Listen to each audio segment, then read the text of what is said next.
Hi, this is Tasha Austin, host of Critical Conversations with NJTESOL-NJBE, where we discuss how to counter anti-Black racism in language education, starting with ourselves.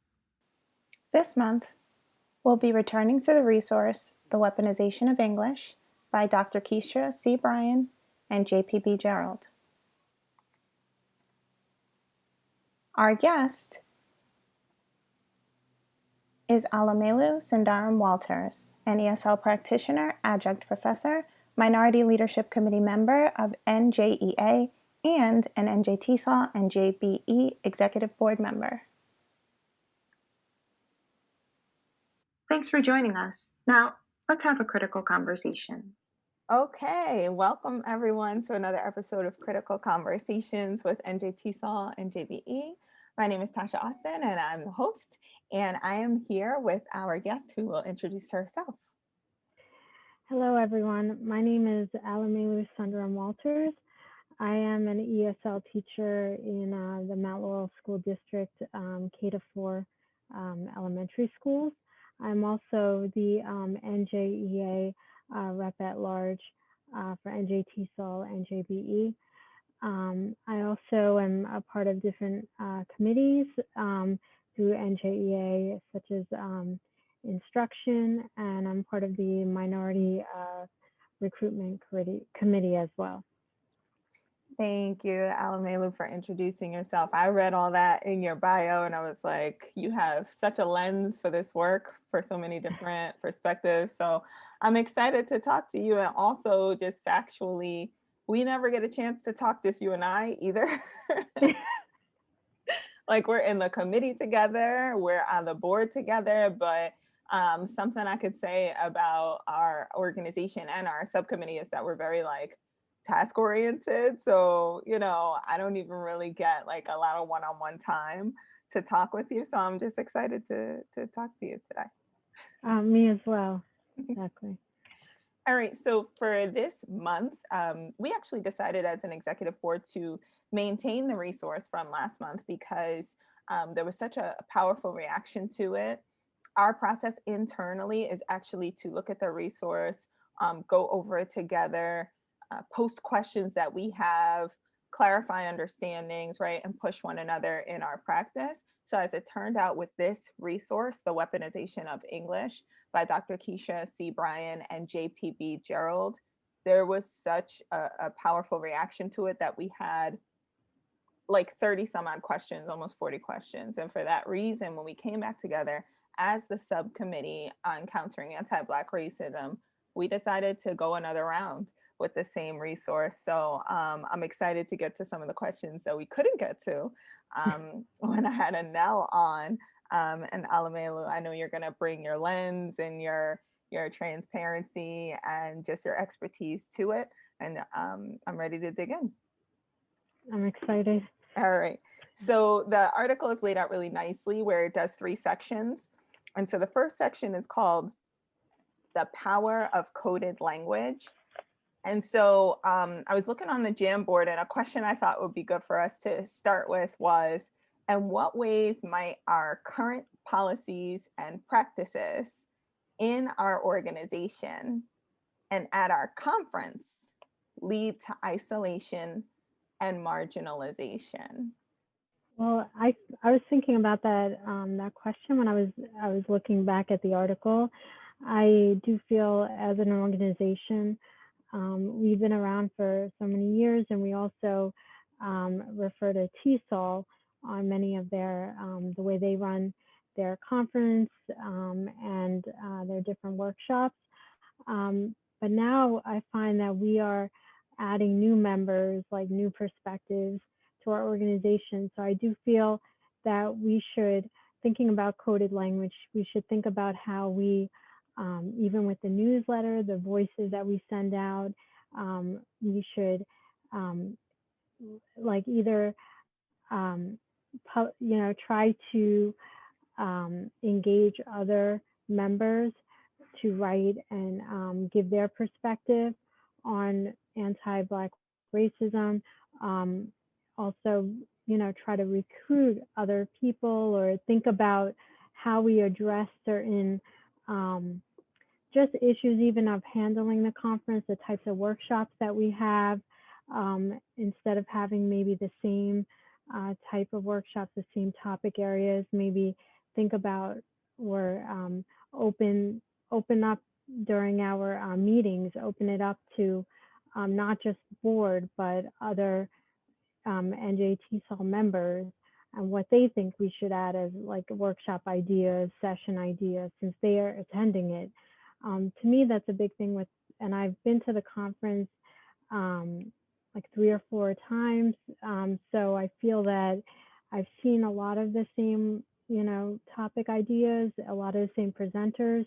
But I think if we either send this message out that we're open, that we're wanting new ideas, that we're trying to change the outlook, the look of our organization, it will bring different topics, different ideas to the workshop. As an organization, with our like newsletters that we send out, we can do that as well. Even like accept other articles from readers, different members, and then as also in terms of how we run even our meetings, just open to what other, you know, people have to say, what other ideas that they bring, especially with, you know, I think that will make it just more inviting, that people that can, you know, they feel that maybe this is not an organization for them, but if we show that we're, you know, maybe have a, during one of our meetings, maybe make it open to not just board members, but other members, so they could hear what we have to say and bring their perspective. That could just add a fresh new look to our organization. Wow. Yeah, I don't know. I just felt like I was like going. No, I appreciate it. I wasn't ready for you, Alamelu. I wasn't ready. I appreciate you brought up so many points. You brought up the newsletter. You brought up inviting, like, it doesn't just have to be the exec board, so like just general members. And then you even brought up like the statement that we put out and being specific in our language to demonstrate that we are looking for these perspectives. And I want to just do a quick follow-up question with you, because I think there's something to be said for when we talk about the coded language, you kind of bring up the fact that sometimes the absence of language too communicates something very strong. So for example, if you look at our call for like submissions to the newsletter, or if you look at our call for the conference, I'm sure it doesn't say, we're not interested in anything on race and racism, right? Like, I'm sure it doesn't say, please don't bother to attend or apply unless you have, you know, a dominant, like, white normed perspective on things. Like, clearly we don't say that, right? But there's also something about the absence of an overt invitation for folks to bring a lens of like equity and countering anti-Blackness and having a lens towards social justice that probably communicates to folks that that's just not what we're looking for. And in terms of like research and whatnot, you know, this kind of neutrality, objectivity, this belief that if we don't say anything, then the norm is whiteness, is kind of an issue in our field. Like, unless we're saying we want people of color, we want immigrant voices, we want undocumented folks, then the assumption is that we don't. So I thought it was really powerful for you to kind of like bring up, that's like a tenet of critical race theory, is that racism is just ubiquitous and it's assumed. And so for you to talk about, if we don't make it clear that we're looking for these people and these perspectives, then we might not get them. Yeah, exactly. I just feel, and I mean, NJEA has different workshops and conferences, and they've also existed for some years, but and maybe they approach it differently, but sometimes I feel we may be too afraid to say it or that we're going to offend. But if you don't, then not everyone would know. Like some of the members, they may not feel comfortable, or they may not feel like this organization is for them. And I do feel that, this organization is for everyone. Of course, teachers of, English language learners, but, just, just open to anyone's perspective and what they feel like. And we don't have to have the meetings open all the time, but just like how they would in, say, like school board, they would have like an open meeting, just so we're more transparent, people see what we're about, because sometimes even, colleagues or members may question what's our vision, like what are we really trying to do, are we just only about, you know, um, like English, teaching students, working with families, we really trying to even work with colleagues, like educators, like bring everyone together. So just being clear on what our message, I think that's important. That's powerful. That's so powerful, Alamelu. And I mean, it's just like it's echoed in the literature so much that if you're not overt and if you're not clear to invite folks that are accustomed to being on the margins and accustomed to being silenced, that the expectation is the status quo rolls along. It is what it always has been. And so you make such a powerful point to say that we need to be direct and be transparent and be open and make these efforts. Yeah, that was awesome. I'm really like, I'm looking at these Thank you. notes and I'm thinking about the impact that can have if we take it seriously and we ensure that the way that we are positioning ourselves as an organization makes it clear that this is a priority of ours and that we're not just going to be an echo chamber, just listening to one another, but rather really reaching out and making these connections directly with community. So I mean, that leads into kind of like a professional question too. The second question that I picked was about kind of disrupting these status quo expectations. So this was from the second section that was Make Me Want to Holler, position statements. So like taking it off the paper. The question says, how can educators take proactive steps to recognize and disrupt the tensions of coded language? So it says, for example, terms that are normalized but can be a problem, like standard English. That's a powerful statement. And that part of the article, like the coded language, I really enjoyed reading, just thinking about just like how we speak to our students, even our colleagues speak to one another.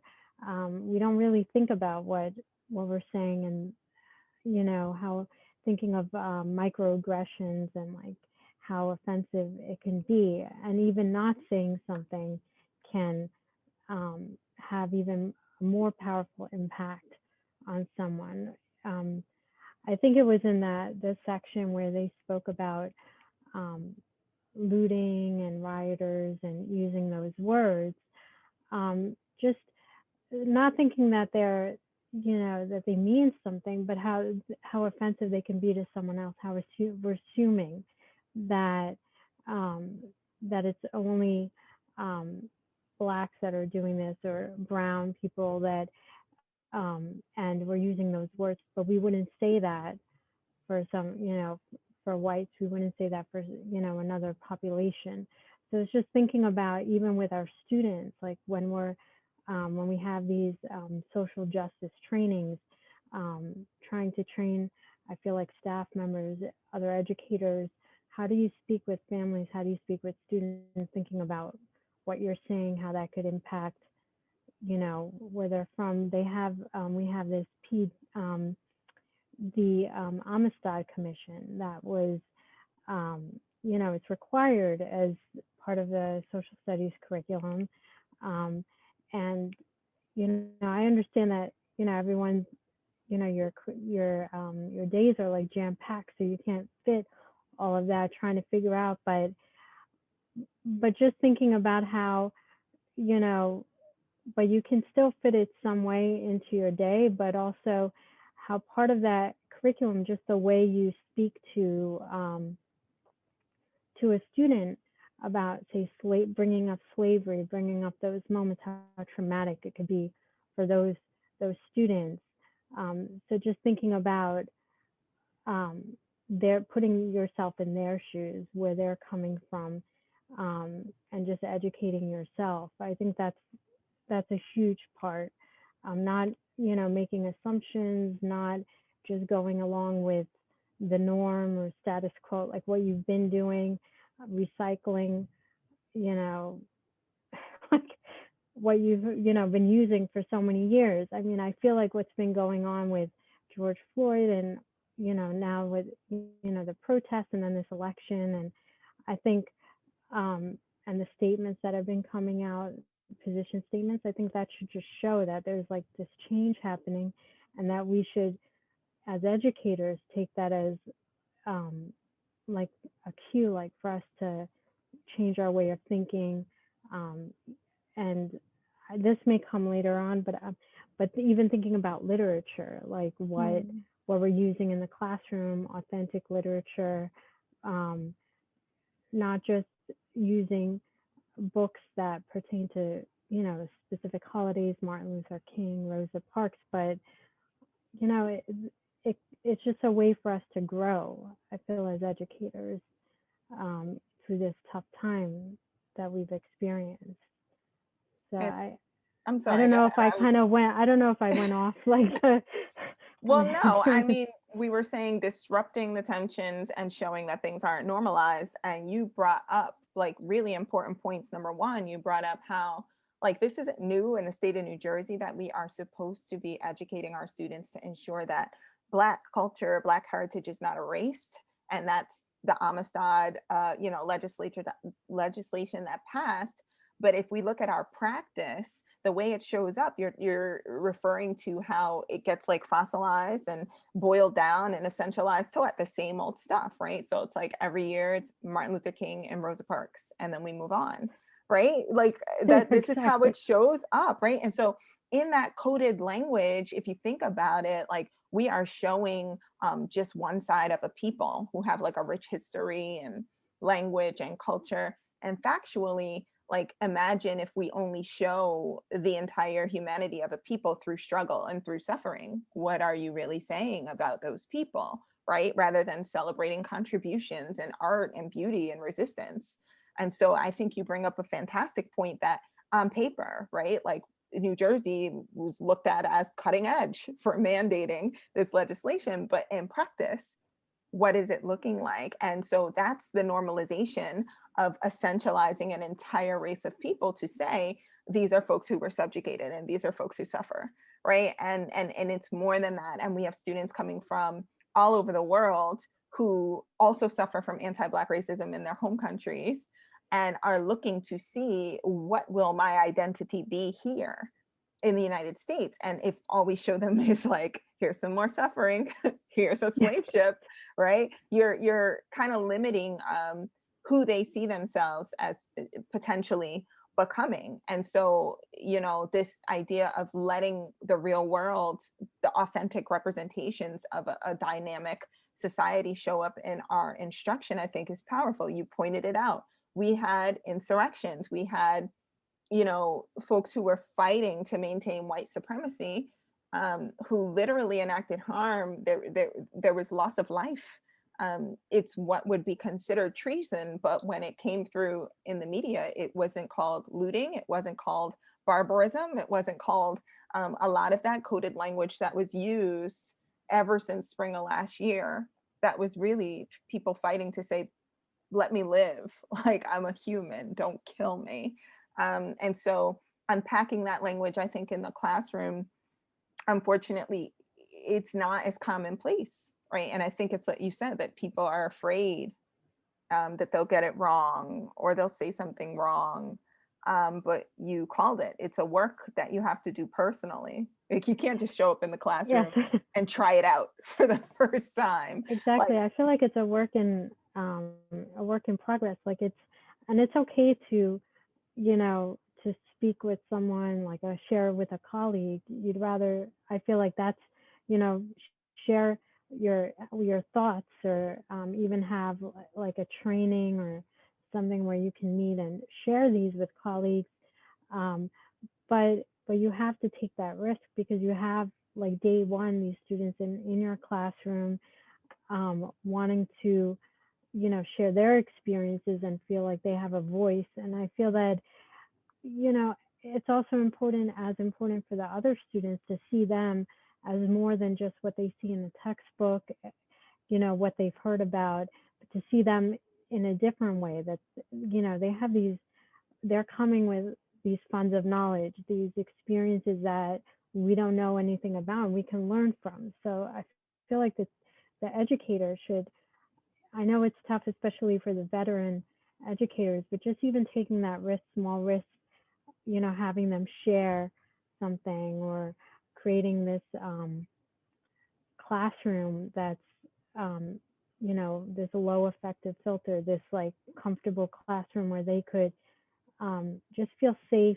especially now, and you providing like authentic literature, just even something simple like that could, and then just grow from there instead of, just going full on if you haven't even done it before, but just small steps. But I feel like what's important is we have to start somewhere and take those steps, instead of just, because if we're afraid as an educator, then I mean, we can't expect the student to and even high school students, just all students come out and share themselves if we're not willing to create that environment for them where they can.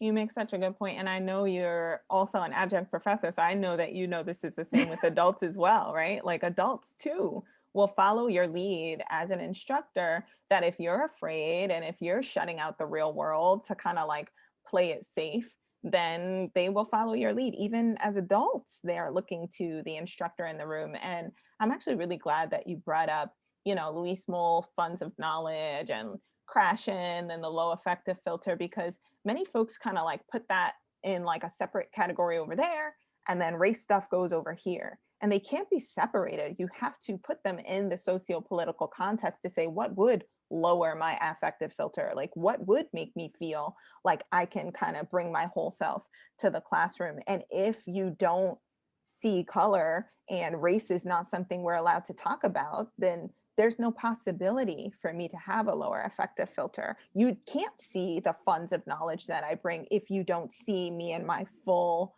identity, which is a Black person or a brown person or an undocumented person or a person for whom English is not my first language. You can't just pick and choose the parts of me that are invited into the classroom space. And it's funny that you talked about that fear, because there is another question on the board which said, my question is, as a white person, is it okay for me to use the word Black? I thought Black was replaced with African American, and I just smile when I bring it up, because I would love for you to kind of like speak to even like, this is almost like, what is it like when you get into a conversation with a white colleague who is expressing that fear about just like acknowledging a very real part of anyone's life who is racialized. So like, what do you say to that person who is that trepidatious? Like they don't even want to say the word Black. They're that concerned. That reminds me of the committee that we have. We have one in our local, like part of the union, and then one in the county, the Minority Recruitment Committee. And we always try to figure out how are we going to recruit other members, like other staff members into the committee, because all they see when they hear Minority Recruitment Committee is that if they're not a minority, then where do they fit in? And that's this huge, just trying to communicate what our vision is and making it clear that it's open to anyone. It's even, I mean, it's really about the students and, how we're helping the working with our students and families. But it's happened before where colleagues just feel so afraid, or they come to me, how do I speak to this family? I'm afraid to use this.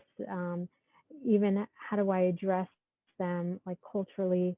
And I just, I think the first thing is just to make them, you know, eh, to explain to them that this, the think about the student, think about the family. They're the ones, they're either new to the school or just new to in your classroom, new to the country. They don't speak the language. So it's put yourself in their shoes. Think about what they're feeling like. They're the ones that are really not knowing what to do. And then you come with this fear of being afraid. You don't, like I tell them, just think, like see just me who I am, or see them for who they are, get to know them. It's important to see color and who we are, but see, get to know what country they are. Just open your mind, like, and see from a different perspective. Yeah. And there's a and I don't know, like I can't think of the person that I read who said, different is not deficient, right? And so like it's not helpful in terms of being sociopolitically aware, understanding that like racialized people experience the world very differently than do white people, particularly in the United States, and Black people above all. But the notion that just because we're different, it automatically puts us on a hierarchy, like that's something that, you've got to grapple with, because, the fear that you keep referring to, I think is very real. And I think particularly in our state, it really speaks volumes that we are so diverse as a state, but we still have folks, and I know you have this too, because you're an adjunct professor, I know you have it. You still have folks that reach adulthood who say, I never met a person who blank.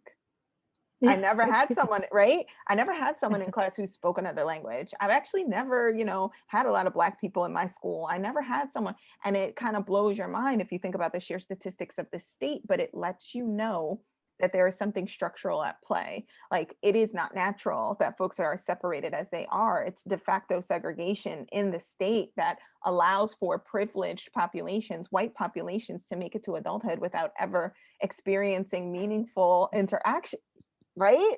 Meaningful Exactly. interactions with folks who are different than them. That is not the experience of folks who are marginalized. You get in where you fit in, right? But if you are privileged, you can actually opt out either monetarily or through like social connections. Of if you choose not to, you won't experience anyone who's different than you. Don't go on those side of the tracks. I'm not sending you to that school. You're not going to the public school. And so we end up getting these students who are adults who, despite the diversity in the state, legitimately have like lack of experience with folks who are different than them, and who then actually have a real fear of folks who are different than them, because their only engagement with Black folks, undocumented folks, queer folks, folks that are different than them, is through media. And like really, like you said, the lack of authentic literature or authentic representations. And so when we end up with colleagues who, well-meaning or not, have the same fear, it makes sense. And it takes a lot, I think, to unpack that privilege, because again, it seems natural. It's hard to see. It's like, I didn't realize, that I was raised in a town with no one who was like me. I don't know how I got to age 40 or 45 without ever, because it seems like it's all happening on its own. And so the last question falls right into this.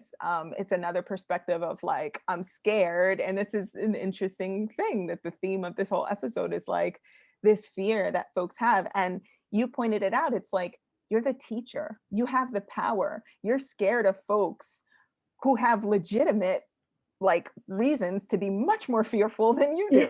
Right? Like I just got here, like it depends on the president or the local government of the moment if I'm going to be banned from the country, if I'm going to lose my funding, if I can find housing, all of these things. Like that's real fear. And then we have folks, because they're unaware of their privileged position, they feel like they're the ones who are fearful because they don't have a notion of how the power dynamics are really functioning. So this last question is right on target. It says, this article raised an important question for me. How do we identify ways that are supportive if we have not been marginalized or mistreated personally? I'm always worried I will be offensive. So what would you say to that person? I'm not sure if this correctly will answer, but the first thing that came to my mind is just thinking about in universities, like recruiting, um, like just recruitment, even in districts, um, recruiting, going to marginalized areas, like trying to recruit those teachers. I mean, when we have teachers who get hired, educators in the university or in public school, and you know that there are other teachers out there, and why are they all like in, you know, I mean, in anywhere, why are they all in certain, school districts? Why aren't they spread out? I feel like someone needs to go, or um, administration, or someone needs to go to these areas and recruit those teachers. Like, we know that they're out there and they could be hired. I feel like that's huge. Just recruiting. And I know we can have trainings, but sometimes I feel like the trainings that we have, it depends on like who are they really targeted towards, and those people, are they even wanting to partake in those? Like, sometimes they're addressed, and those people who really need it or who would benefit from it aren't really partaking in those. So that's just thinking about how are we handling like the trainings that are existing district wide, but also in universities. You know, should they be mandated? Like, because we know in corporations they're having all these different trainings, and then also thinking about just conferences, like workshops. I know NJEA had like the equity conference. If we want to, like Equity Alliance, and they had different workshops, and it was free, and different like keynote speakers. And I feel that if we want to, if people are really interested or willing to be supportive, or to feel that they want to change their viewpoints, or they want to um, change the way they've been thinking, look at things differently, then, going, looking for researching, looking for those conferences, really getting involved, um, being part of the conversation, like getting involved on committees, or making even changes, small changes in their classroom or where they are, um, and bringing those ideas. I feel then that would help. But by just um, talking about it, or saying this is how you feel, and then not really, taking that step and making those changes, it's not going to go anywhere.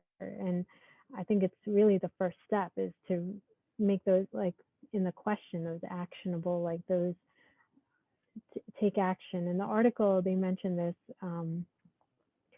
company that really took action. They, I think it was called Raka, or it was in Brooklyn, and they did something about it. So instead of just saying and, but doing something, taking those steps, getting people involved. We in Mount Laurel, I mean, it's a small district, but a few of us, we were involved in the county minority committee, and then we felt like it's a really white district. It hasn't really had, it has a few minority teachers, but it hasn't really had any sort of committee or anything to really bring light to what's been going on, even just in district, let alone like outside in the community.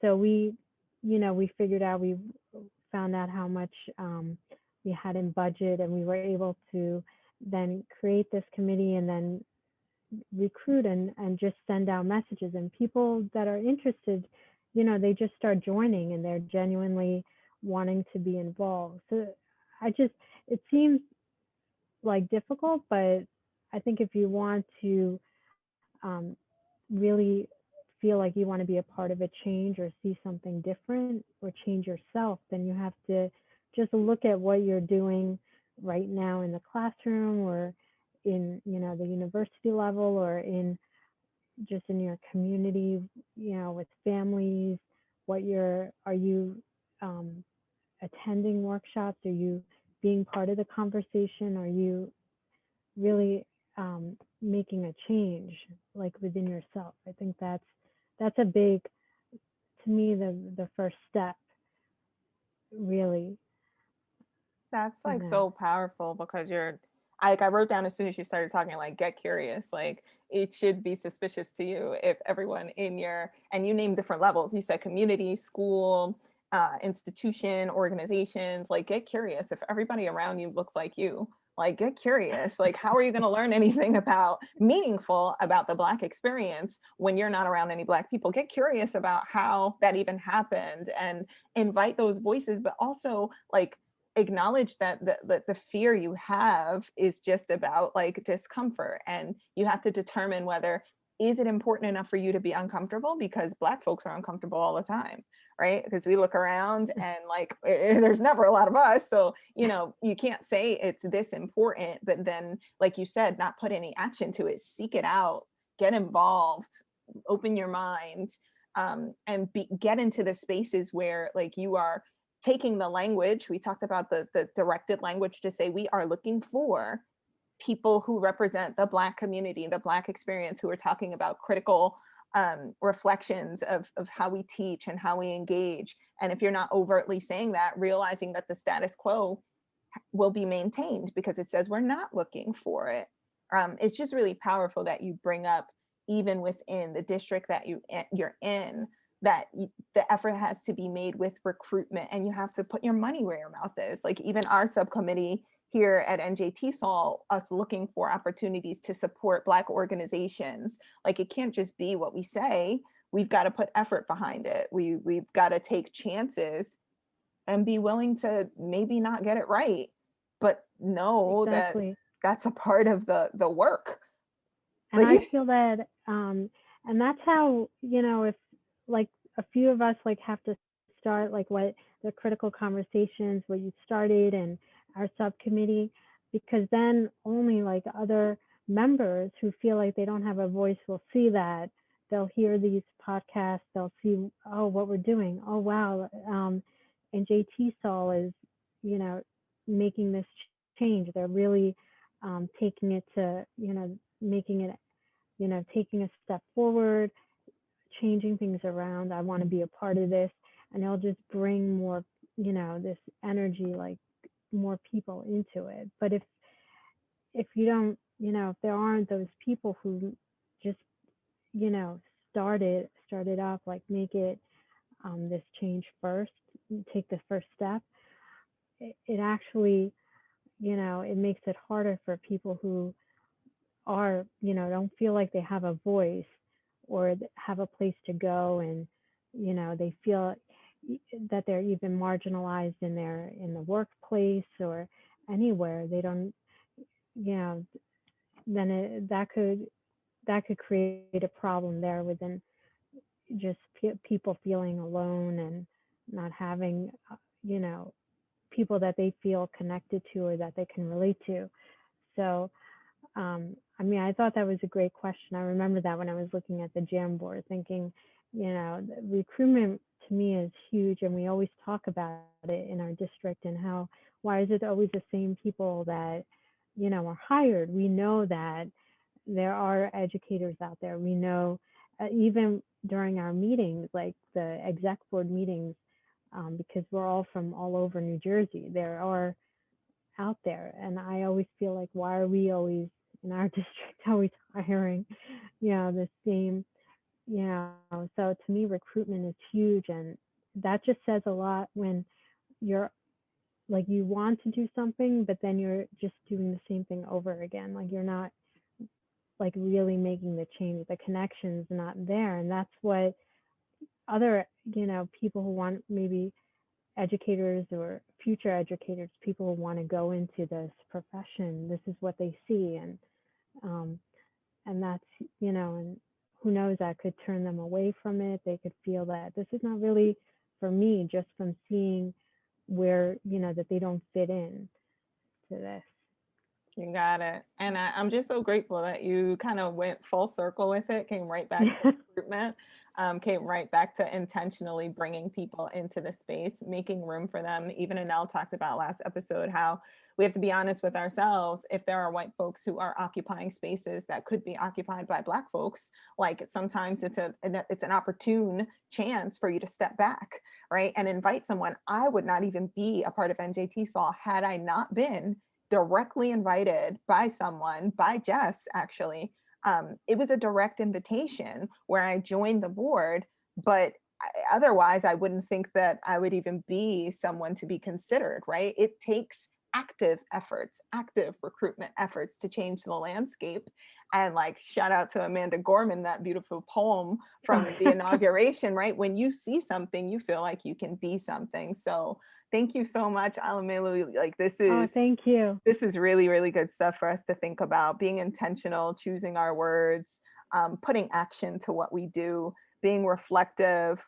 Oh my goodness. And just, wow.